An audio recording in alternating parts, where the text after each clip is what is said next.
Hello viewers, I am your host Uzma Jafri with another episode of South Asia Focus. Let's begin the show with Indian Prime Minister Narendra Modi's three-nation visit to Indonesia, Malaysia and Singapore in the line of India's Act East policy, which envisions a deeper Indian engagement with ASEAN countries through multi-layered talks and strategies in order to improve bilateral and multilateral ties. A report.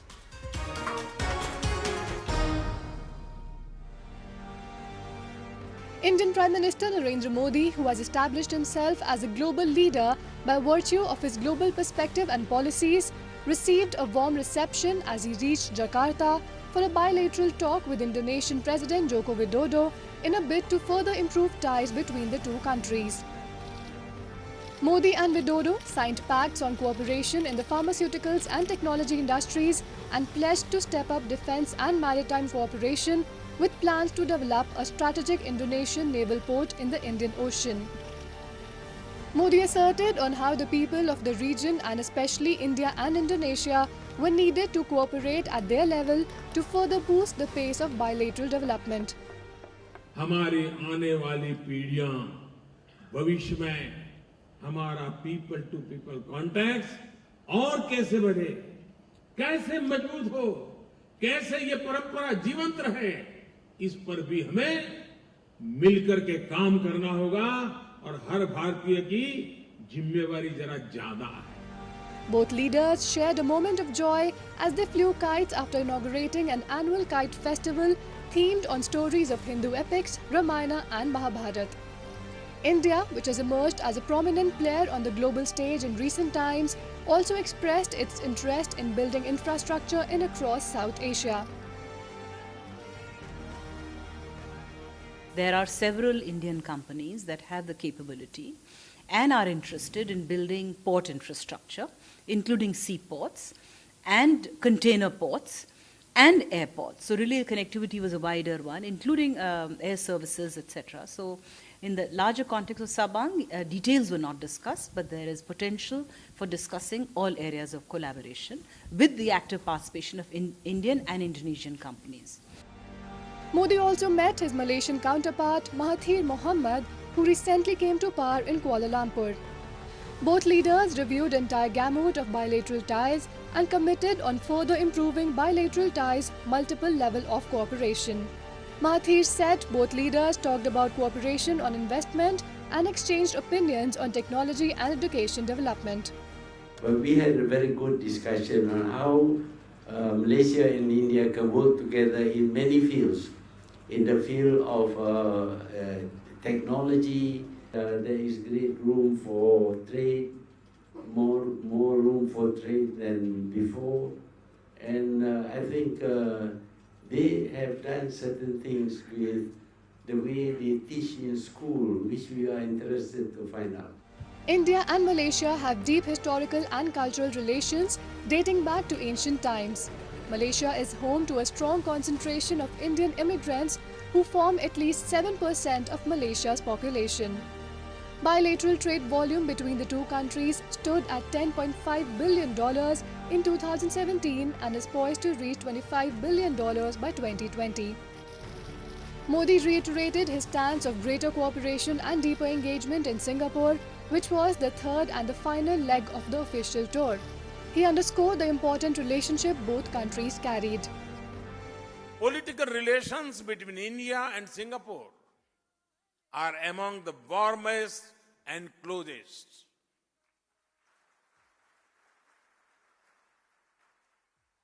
There are no constraints or claims or doubts. It is a natural partnership from a shared vision. Our defense relations are among the strongest for both. Modi unveiled India's aspirations of developing robust multilateral ties with ASEAN, for which he said Singapore was the gateway.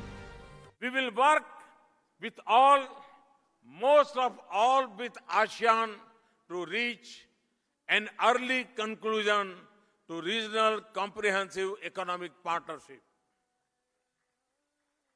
As India's engagement with the region grows, will remain gateway to ASEAN. And the broader East. India, in its outreach to ASEAN countries, has reaffirmed that it will make the business process easier and smoother. It has also asserted on working for an open, stable and fair international trade regime.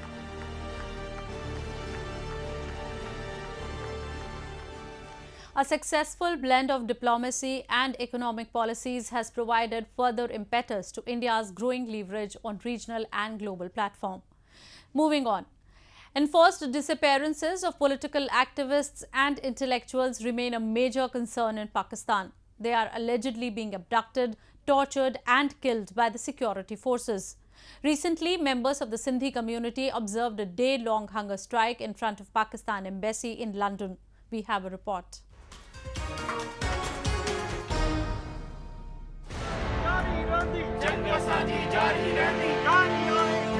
The sit in front of the High Commission of Pakistan in London was organised by World Sindhi Congress to condemn the atrocities committed by Pakistan against the political activists and intellectuals of Sindh.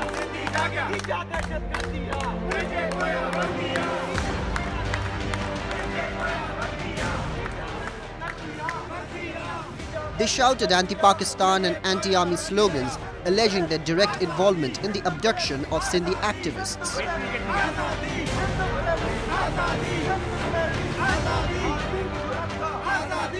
To release all missing persons who are human rights activists, political workers and who are demanding for right of self-determination for Sindhi people, and we demand from Pakistan government to release all missing persons. There have been over 1,200 known cases of enforced disappearances in Sindh province of Pakistan since 2010. The past year has seen a surge in the cases, with 160 people disappearing since February 2017. Same is the situation in other provinces like Balochistan and Khyber Pakhtunkhwa, where political activists and intellectuals are being targeted by the security agencies. The activists demand action to end these egregious human rights violations. हमारे बलूचिस्तान में यही सूरत हाल है। बच्चों को उठा के उनको कत्ल किया जाता है, उनकी लाशें फेंक दी जाती हैं। ये कोई और चोर और डकैत नहीं करते, ये हमारे स्टेट के वो लोग हैं जो उनकी जिम्मेदारी ये होती है कि ये लोगों की प्रोटेक्शन करें, उनकी जिंदगी की गारंटी दे दें, उनको मुसीबत से बचाएं। यही लोग हमारे पीछे लगे हुए हैं, हमारे बच्चों को मार के फेंक रहे हैं। इसको हम एक स्टेट, अपने आप को स्टेट कहते हैं इस दुनिया में 21st century में। The disappeared are often human rights and political activists or journalists who have spoken out or against the government's policies and actions against Sindhi people, including environmental degradation, the maladaptation of ancestral lands, displacement and the loss of livelihoods, and large-scale development projects without the consultation or consent of the local communities. Security forces abduct the activists and journalists and hold them incommunicado for anywhere from days to years. The friends and families of the disappeared live in a constant state of fear. Moving on to Nepal, where the newly elected government of Prime Minister Sharma Oli presented federal budget for the fiscal year 2018-19. The government aims to collect more revenues in the upcoming fiscal year and plans to give push to sectors like infrastructure, tourism, energy and agriculture. We have a report.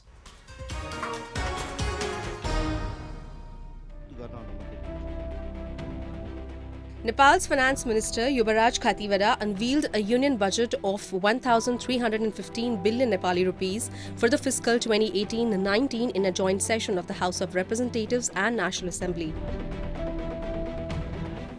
The major focus was laid on transforming the production and development of physical infrastructure. Out of the total budget, government aims to utilize rupees 845.5 billion as recurrent expenditure. Likewise, rupees 314.28 billion and rupees 155.18 billion have been earmarked for capital expenditure and financing provision respectively. Economic growth in the upcoming fiscal has been projected at 8%.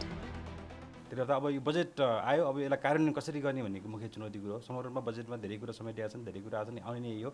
तर मुख्य कुरो जुन वामपन्थी घोषणापत्र भन्दा अलिकति फरक एउटा budget आयो जस्तो लाग्छ मलाई, किनभने धेरै कुरा सामाजिक सुरक्षा कुराहरूमा यो बजेटले धेरै एड्रेस गरेको देखिन्छ, सम्बोधन गरेको देखिँदैन। त्यही भएरले अब अलिक फरक र आफ्नो अर्थमन्त्री डाक्टर युवराजले आफ्नो प्राविधिक कुराहरूलाई नै राखेर केही कुरा थपेर ल्याएको जस्तो देखिन्छ। समग्र कार्यान्वयन कसरी हुन्छ भन्ने कुरो मुख्य चुनौती हो। Government has given priority on to generate employment opportunities, promoting agriculture and tourism sectors, conserving water resources, enhancing quality of public service delivery in the budget.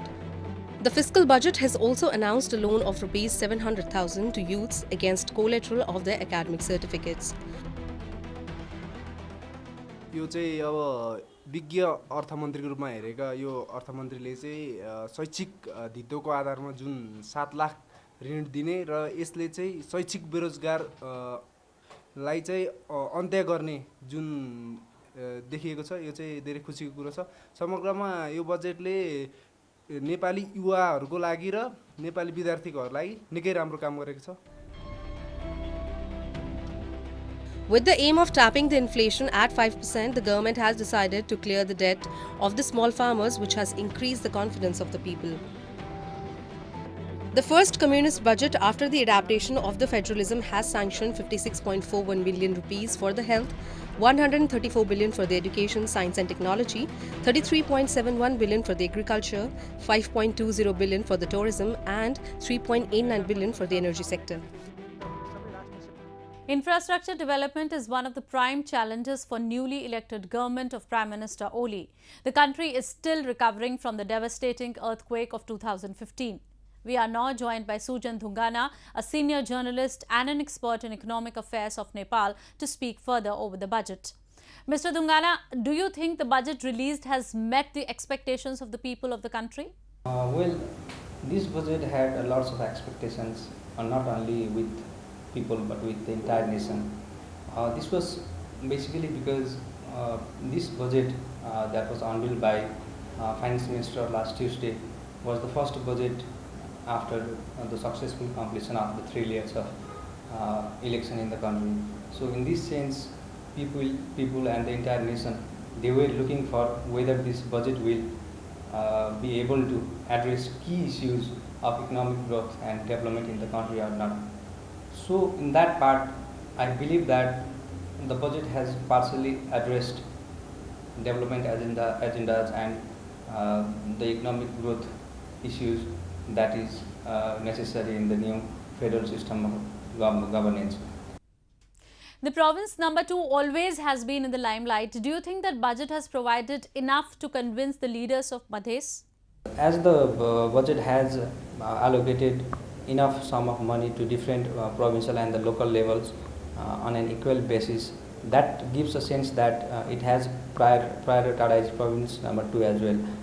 However, saying that protests are still ongoing in that province and political leaders are against the government for not incorporating basic issues that was necessary for the province too.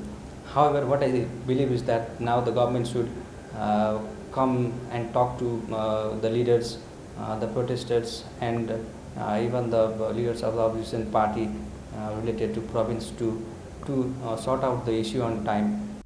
Finance Minister has set a growth target of 8% for the coming fiscal year. Do you think the government will be able to meet its target?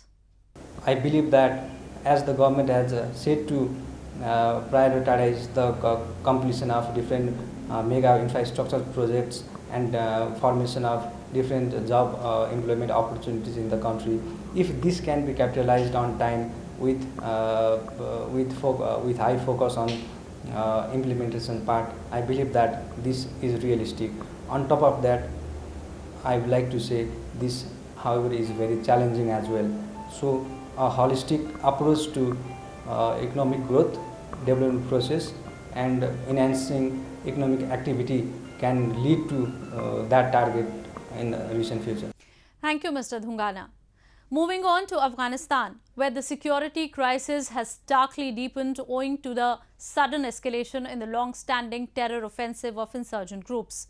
The Taliban and the Islamic State that are seemingly operating in cohesion have killed more than 100 in recent weeks. The attacks that have particularly gained momentum in the run-up to the presidential elections slated later this year now pose a greater challenge in front of an already weak and fragile Ghani government and all of its international allies. A report.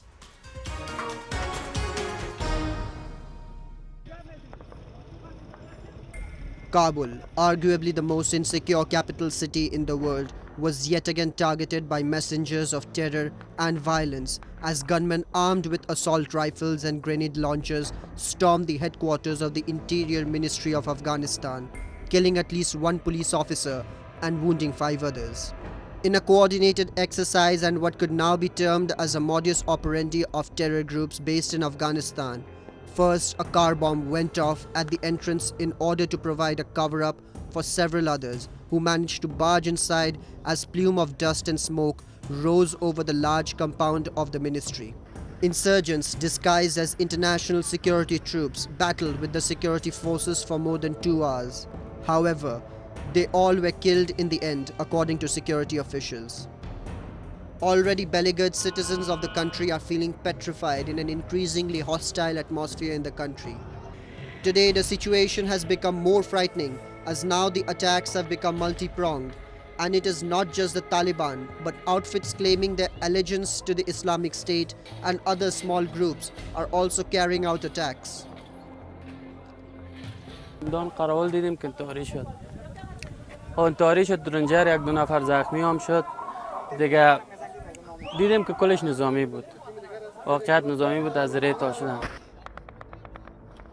The repeated terror strikes come as a major blow to the United States that has been using multi-pronged strategy to bring the Taliban to a negotiation table and successfully conduct the democratic exercise of the elections that have already been delayed by months. The citizenry that has been in a state of distress and hardship owing to various socio-economic issues is enthusiastic to participate in the elections. However, it seems to have been successfully discouraged by the repeated mayhems created by the insurgents on the streets of Afghanistan.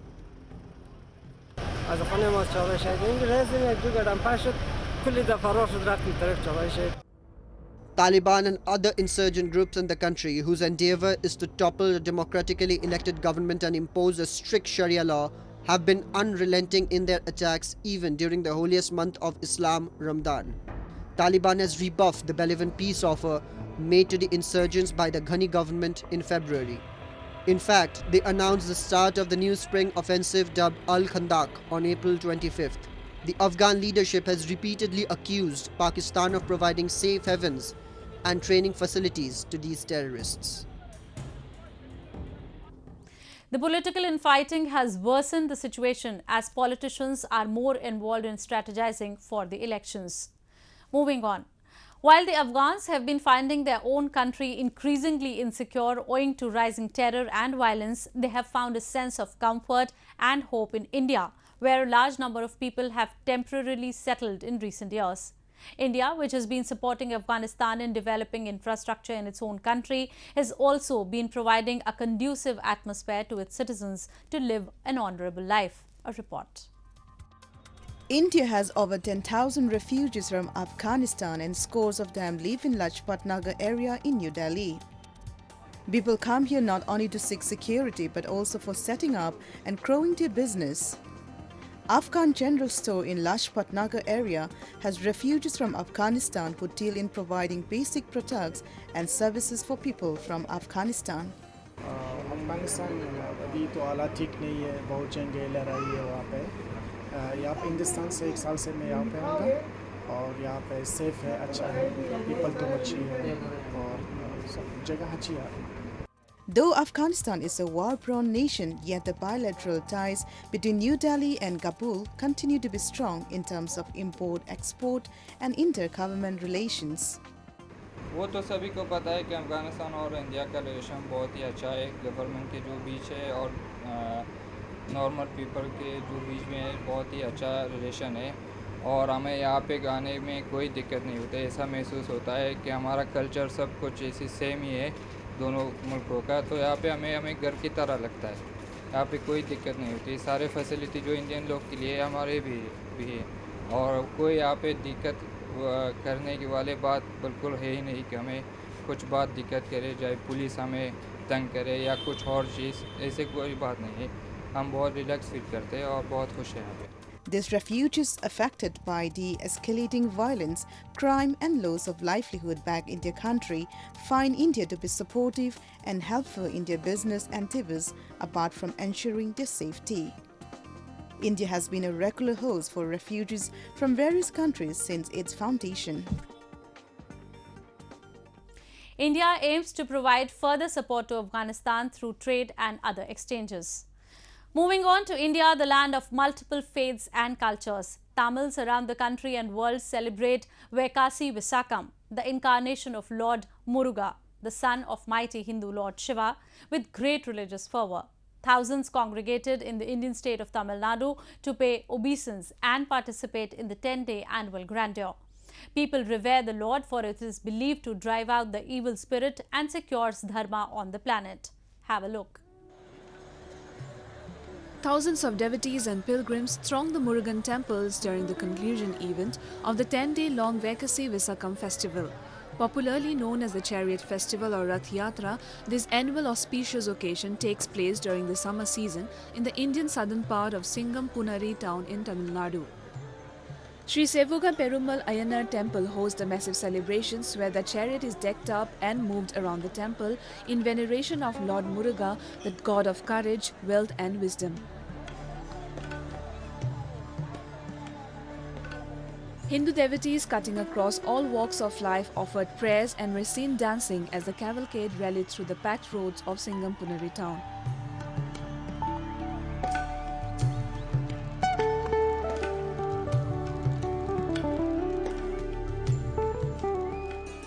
தேர் நிலை குட்டியவுடன் சிறப்பாக இங்கே வந்து லட்சக்கணக்கான தேங்காயை உடைப்பார்கள். அது வந்து இந்தியாவிலே எங்கேயுமே இந்த மாதிரி தேங்காயை உடைச்சது கிடையாது.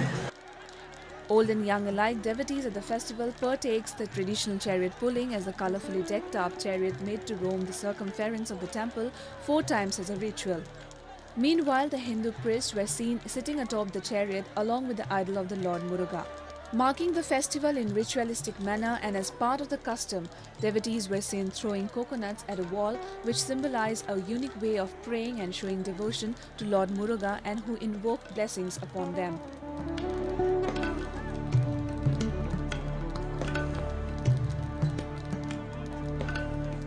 As a custom, Tamils across the world observe the festival with pomp and religious fervour. Devotees also perform special rituals as part of the festival. Dressed in their traditional attires, thousands of pilgrims from the coastal town and the adjacent areas carry milk pot and reach the temple on foot and perform abhishekams as a symbol of devotion and obeisance to the god.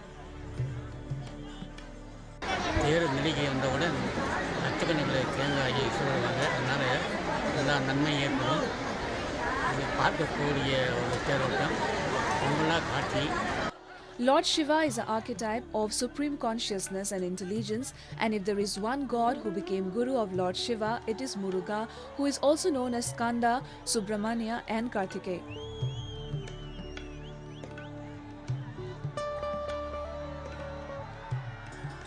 Shiva created Muruga as an ideal divine personality with unparalleled courage and wisdom.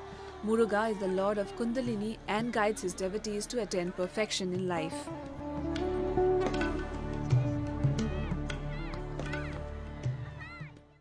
The festival also manifests the diversity and uniqueness this country possesses.